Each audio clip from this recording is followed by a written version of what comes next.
Bonjour à tous, c'est Jenny Garden, je suis médium énergéticienne et en ce sens, je canalise les messages de votre flamme jumelle. Si toutefois vous êtes intéressé pour cette prestation, pour bénéficier de cette prestation, vous avez toutes les coordonnées en bas de la vidéo dans la description pour me joindre. Donc ici, je vais vous partager le message d'un runner pour Satchaser. Je les remercie bien évidemment tous les deux pour m'avoir autorisé à diffuser ce message. Et merci à vous qui me faites des retours, aussi bien dans les personnes qui partagent eux aussi leurs messages parce qu'ils ont eu intérêt à écouter vos messages, ça les a aidés, etc. Mais aussi pour ceux qui me font des retours sur comme quoi ça les aide. Alors qu'ils n'ont pas forcément de message à partager pour l'instant, mais voilà, ça aide beaucoup et merci beaucoup pour votre accord et pour les retours que vous me faites aussi sur ces vidéos. Alors, vous avez la possibilité de poser aussi des questions. Ça, c'est des choses qu'on discute quand vous souhaitez faire la prestation. Et ici, il y a deux questions. Il y a deux questions qui ont été posées. La première, c'est comment puis-je t'aider dans ta nuit noire de l'âme, et la deuxième, on la verra après. Donc la première, voici la réponse du runner. Je te remercie de me poser cette question et d'être aussi dévoué à notre lien. Mais le meilleur moyen pour m'aider reste que tu continues à te libérer, toi. On le dira jamais assez.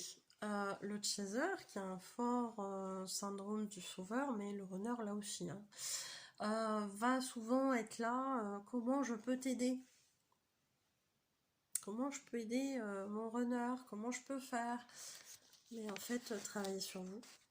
Vous occupez pas de lui pour l'instant, il vit ses trucs, il vit ce qu'il doit vivre pour avancer, pour faire ses compréhensions, etc.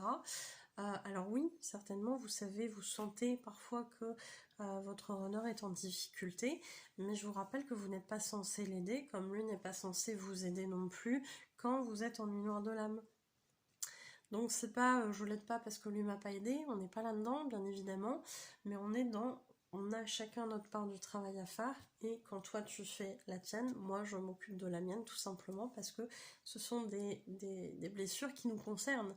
Donc on avance pour soi avant tout, et c'est la meilleure façon d'avancer, bien évidemment, dans la guérison de nos blessures, etc., de nos schémas dysfonctionnels et compagnie, mais c'est aussi un moyen de faire de la place, vous vous rappelez l'image de la locomotive avec les wagons derrière, de faire de la place pour que le wagon qui représente le runner avance lui aussi. Alors, la suite du message, c'est « Tu es en charge d'évacuer tes mémoires de vie antérieure, transgénérationnelles, mais aussi tous tes traumas de vie actuelle. Plus tu vas te libérer et plus tu vas m'aider à me libérer également. Tu as aussi la charge d'évacuer également mon matériel traumatique, entre parenthèses, vie antérieure, transgénérationnelle et tous mes traumas de vie actuelle. Car pendant un temps, sur le parcours, je ne peux pas le faire moi. Donc, énergétiquement, via les vases communicants, tu les récupères et tu les évacues à ma place.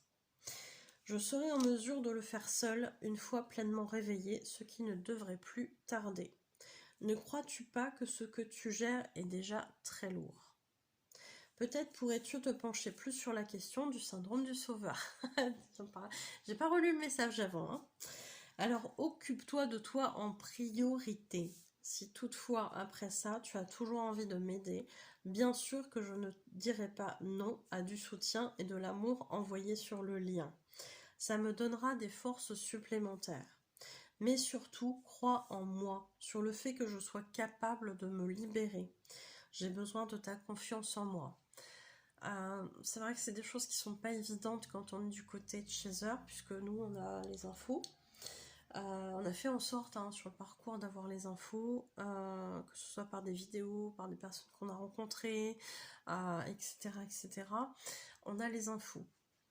Le problème, c'est que le runner n'a pas ces infos-là. Il fait vraiment le chemin à l'aveugle et pendant très longtemps, il va avoir quelque chose comme ça qui obstrue sa vision des choses. Ce qui explique qu'effectivement, même si vous lui dites des trucs, si vous lui dites ce qu'il se passe, en fait, il y a ce truc là devant, là, qui fait barrage. Et en fait, il voit pas, il comprend pas. Alors pas parce qu'il est bête, c'est pas ça.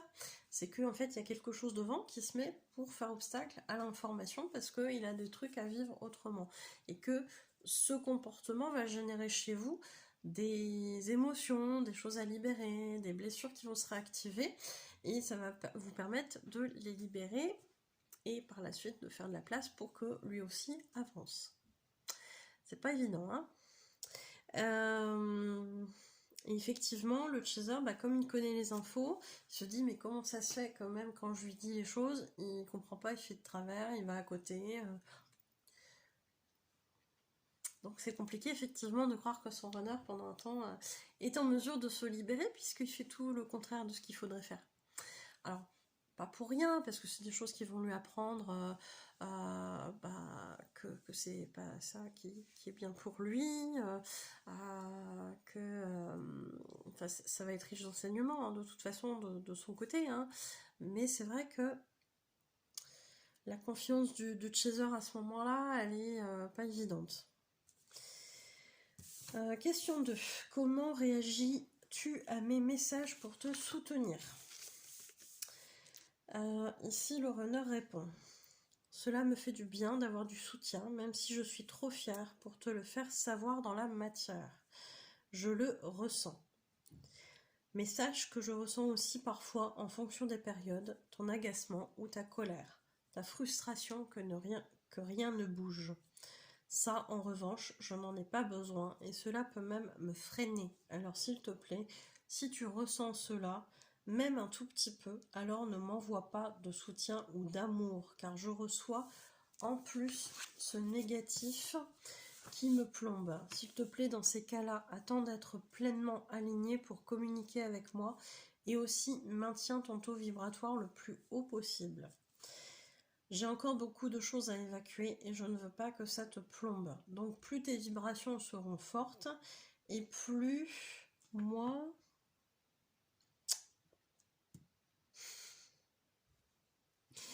Et plus mon négatif, et moins mon négatif t'impactera. Je suis désolée, hein, des fois j'écris très très mal pendant les canalisations, parce que ça va très très vite. La dernière des choses que je souhaite est que tu trinques à ma place. Voilà.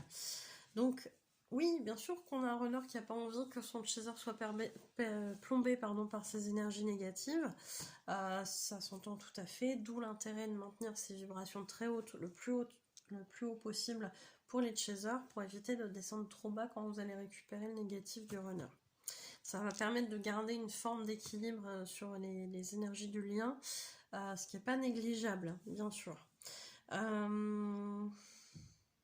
Il y avait un truc que je voulais vous expliquer aussi, c'était quoi?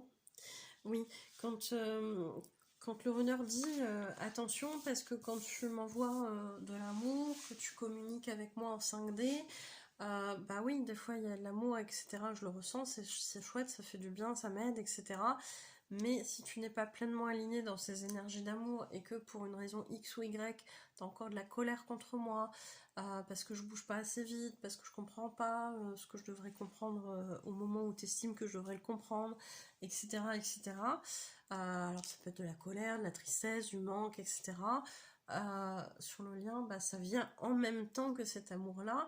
Et ça, ce négatif, surtout quand il est en noir de l'âme, il n'en a pas besoin parce qu'il vit déjà des choses très compliquées. Donc si vraiment il reste un tout petit peu d'émotion, de colère, de tristesse, de manque, etc., on vous invite vraiment à pas envoyer de l'amour parce que tout ça, ça va se communiquer avec. Donc il faut vraiment faire très attention. Allez, on va partir sur le message libre. Je suis fière de toi, de tout ce que tu as déjà fait pour toi, mais aussi pour nous par ricochet. Tout ce que le chaser fait pour lui va forcément se transmettre aussi un petit peu sur le lien, ou va apaiser des choses sur le lien, etc. Et forcément, ça va aider par ricochet le runner. Ce qui, bien évidemment, n'empêchera pas le runner de faire son boulot, hein, on est bien d'accord. Il a des choses à faire aussi, le runner, hein, il doit bosser aussi. Hein.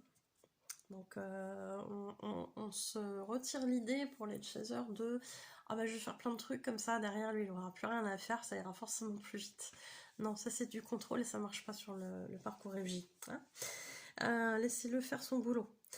Je sais que rien n'est simple et que je suis encore trop sur la réserve dans la matière et j'en suis désolée. Je traverse une passe difficile dans ma vie qui impacte aussi ma vie de famille et mon couple. Je ne sais plus quoi penser ni quoi faire et j'ai besoin de temps pour remettre tout dans l'ordre dans ma tête, pour y voir plus clair et avoir un jour ce courage de t'avouer que ce que je sais depuis déjà trop longtemps. T'avouer que je t'aime au point d'en crever comme maintenant. Mais comment pourrais-tu te contenter de moi, un mec qui t'a fait... qui t'a fui, pardon, et fui ton amour aussi longtemps.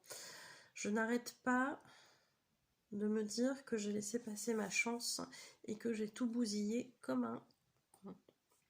Seulement, nous ne sommes pas les seuls dans cette histoire. Et je vais aussi faire payer le prix de mes erreurs à nos deux familles, conjoints et enfants. C'est encore trop dur à imaginer d'être responsable d'autant de dégâts, mais je suis dans une impasse, car je sens que je ne t'ai jamais autant aimé, non, je ne l'ai jamais autant aimé que ce que j'ai pu t'aimer et que je t'aime encore. Si tu trouves un lutin avec une baguette magique pour que personne ne souffre de ma connerie, je suis preneur, car là je culpabilise et je me rends malade. Je ne sais même pas si tu voudras de moi. Donc, là, on a tout, hein. On a la culpabilité d'avoir fait souffrir son chaser, on a la culpabilité future, probablement d'une séparation, que ça fasse du mal aux familles, aux conjoints respectifs, aux enfants qui sont au milieu, etc. Plus le regard des autres et compagnie. Le probable aussi rejet, peut-être, en tout cas c'est ce qu'il imagine, comme une possibilité, le rejet de son chaser qui au bout d'un moment doit se dire ça va bien 2 minutes, arrête ton char. Tu reviens là comme ça d'un coup, mais est-ce que derrière tu vas pas refuir, comme dans le passé, etc. Et c'est légitime aussi de se poser cette question quand on est chaser et qu'on voit son runner revenir à un moment donné. Voilà. Donc, on voit hein, toute cette dynamique de culpabilité, etc. C'est compliqué. Alors, pour info, j'ai eu cette chaser là en consultation et depuis, il y a eu séparation entre le runner et sa tierce. Je vous dirai pas le reste parce que voilà, mais pour vous dire que ce qu'il y a dans les messages, derrière ça se passe. Ça peut mettre du temps, mais derrière ça se passe. Voilà. Donc, et ça, moi, je sais pas. Je ne sais pas dans la matière, je ne connais pas ce runner. Donc vous voyez qu'il y a quand même des choses qui évoluent et qui peuvent bouger. Après, bon, il y a d'autres points, mais ça c'est un parcours aussi hein, de son côté de libération, etc. Bon, je vous remercie de m'avoir écouté, j'espère que ça vous aura aidé et je vous souhaite une belle journée ou une belle soirée et je vous dis à bientôt, prenez soin de vous.